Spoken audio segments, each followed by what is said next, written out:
In this video I show you how to quickly cut a wing sleeve. The width and length of the sleeve you can choose any. My sleeve is 33 cm long. Width in the center of the sleeve 9.5 cm. Using the rounded part of the pattern from the center of the sleeve, I draw a rounded line on both sides. I show two sleeve models based on this pattern. The first model, we do nothing with the fabric and just sew. We get a straight short sleeve.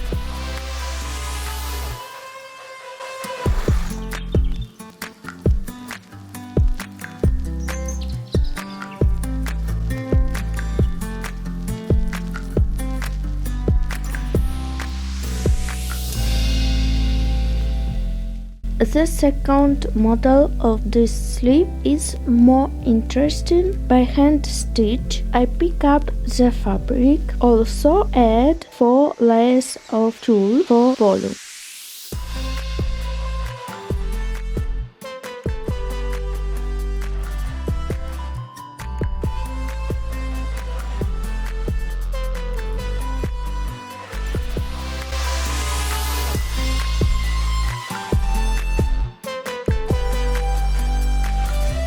I hope you enjoyed this video. Write in the comments which model of the sleeve you like it more.